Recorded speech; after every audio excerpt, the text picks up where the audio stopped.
Përshëndetje, sot do të flasim për një argument që ka marrë shumë hapësirë në rrjetet sociale, sidomos keq përdorimi i figurës së mjekut.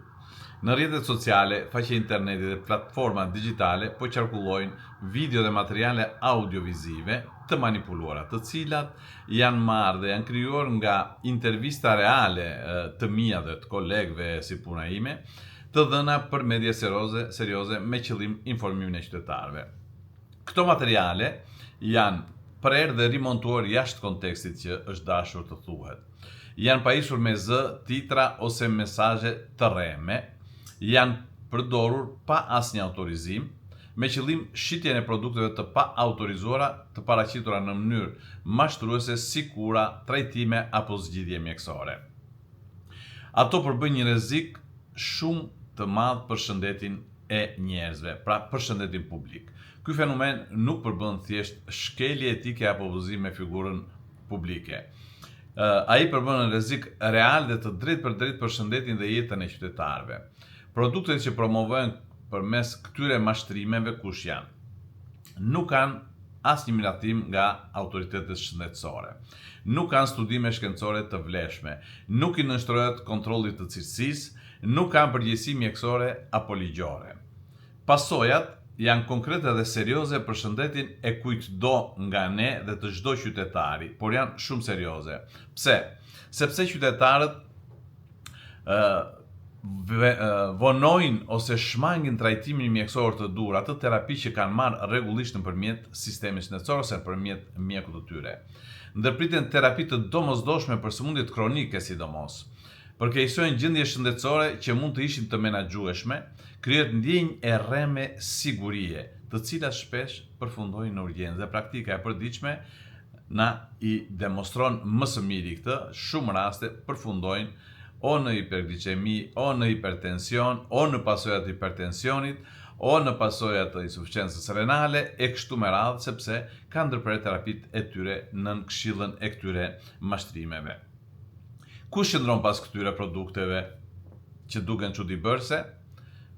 Ato nuk shiten nga mjek, nuk shiten nga institucione shëndetësore, nuk shiten nga farmacitë të licencuara. Prandaj duhet të bëni shumë kujdes. Ato promovojnë dhe shiten nga kush? Faqe anonime ose të regjistruara jashtë jurisdiksionit, profile false ose të rreme në rrjete sociale, subjekte pa adresë fizike, pa licencë dhe pa përgjegjësi ligjore. Individ që përdorin mashtrimin, manipulimin dhe frikën e pacientëve si mjet fitimi. Përdorimi i figurës mjekëve për të shitur produktet është një formë e rëndë abuzimi me besimin e shëndetit publik. Ajo ka një përgjegjësi ligjore dhe është edhe objekt kallëzimi, mund të themi. Përdorimi i pa autorizuar i figurës, i zërit dhe i emrit tim, sidomos në shumë nga intervistat e mia, për qëllime tregtare dhe mashtruese, cënon të drejtat e personalitetit, përmbush element të mashtrimit dhe keq përdorimit të besimit të publikut, përbën falsifikim të përmbajtjes audiovizive origjinale, mund të klasifikohet si rrezik i shëndetit publik. Çdo rast i tillë dokumentohet dhe është subjekt i referimit pranë autoriteteve rregullatore në komunikimet elektronike, institucioneve shëndetësore dhe mbrojtjes konsumatorit dhe organeve të ndjekjes penale. Pra, ky publikim shërben si paralajmërim ligjor paraprak ndaj çdo subjekti që vijon apo do të vijojë të ketë këtë praktikë. Por çfarë ndodh realisht? Personalisht kam pasur 2 raste. Bëra një sinjalizim të një pseudo specialisti që del në mediat audiovizive edhe në media kombëtare, ku këshillon, kundërshton, argumenton, pa qenë profesionist, pa qenë personel mjekësor, pa qenë mjek, pa qenë specialist i asnjë gjëje, pa baza shkencore, pa prova, duke folur për shëndetin, siç dalin shumë mjek popullor dhe specialistë të lloje të ndryshme.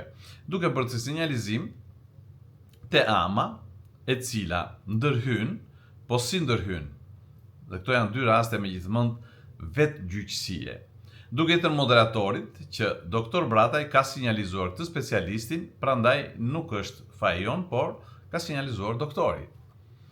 Personi në fjalë, specialisti në fjalë, merr intervistat mia me fotografi dhe vëm 1000 epitete në faqen e tij personale dhe në rrjetet sociale duke insultuar, ofenduar pa pikën e problemit. E njëjta gjë ndodhi vitin e kaluar në qytetin e Vlorës, para një viti e gjysmë. Një subjekt, restorant, tek pallati ku banoj, vendos në hyrje të pallatit motorin e frigoriferit. Kondicionerët, vendos edhe një dollap metalik me 5 bombula gazi për të furnizuar pjesën e restorantit. Por mu në hyrje të pallatit dhe hyrja e pallatit zakonisht në lungomare janë nga pjesa e mbasme që u kanë lënë hapësirën lokaleve publike në një zonë nga më të mirat e qytetit.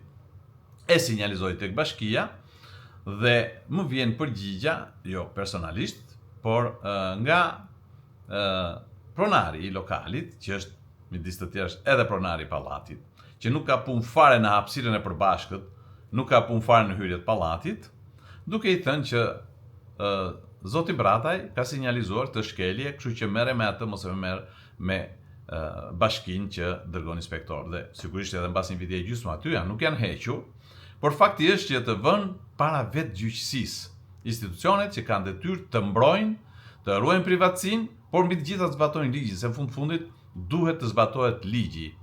Dhe kjo është një cënim shumë i rënd i privatësisë së qytetarëve dhe i rrezikshmërisë që paraqesin duke të ekspozuar. Pra, ti si qytetar nuk ke as kurajon të denoncosh ose të kallëzosh. E njëjta gjë ndodh dhe me rrjetet sociale ose me këto që tham. Pra, është një situatë shumë e keqe. Megjithatë, personalisht nuk më intereson askush se kë sinjalizojnë dhe çfarë i thonë. Unë do të vazhdoj të bëj detyrën si qytetar, por mbi të gjitha si profesionist. Kështu që u bëj thirrje qytetarëve, mos blini produkte që reklamohen përmes mashtrimit. Mos ndërprisni asnjë terapi pa u këshilluar me mjekun tuaj. Mos besoni sidomos premtimet për shërim të garantuar. Ato janë publicita okurte që quhen dhe në mjekësi dhe janë të ndaluara nga urdhri i mjekut dhe organeve kompetente në të gjitha shtetet në Europë dhe në Itali, personalisht që e njoh shumë mirë, është publicitet okult. Nuk ka një medikament që të shërojë një sëmundje kronike të garantuar. Është terapia që do ta vazhdosh rregullisht atë. Raportoni çdo video apo reklam të dyshim. Shëndeti nuk është reg, nuk është eksperiment dhe nuk traktohet me klikime. Qytetar, ju lutem mos ndërprisni komunikimin me mjekun tuaj, me specialistin tuaj, besoni vetëm burime zyrtare dhe mjekësinë e bazuar në prova. Evidence-based medicine quhet. Pra është vërtetuar nga mjekësia që kjo terapi ka dhënë këtë rezultat, kjo sëmundje ka këtë protokoll që është provuar dhe stërprovuar me prova shkencore, por mbi të gjitha është e autorizuar, e licencuar dhe gjendet në farmaci, jo me postier, jo me mashtrime. Veç fakti do të humbisni ekonominë, do të humbisni shëndetin tuaj. Ky është mesazhi i kësaj here dhe keni kujdes, drejtohuni gjithmonë institucioneve shtetërore për të pasur informacionet ose për t'i ndaluar këta mashtrues që po vjedhin nga xhepat tuaj, por mbi të gjitha po ju dëmtojnë shëndetin. Shihemi në episodin e radhës.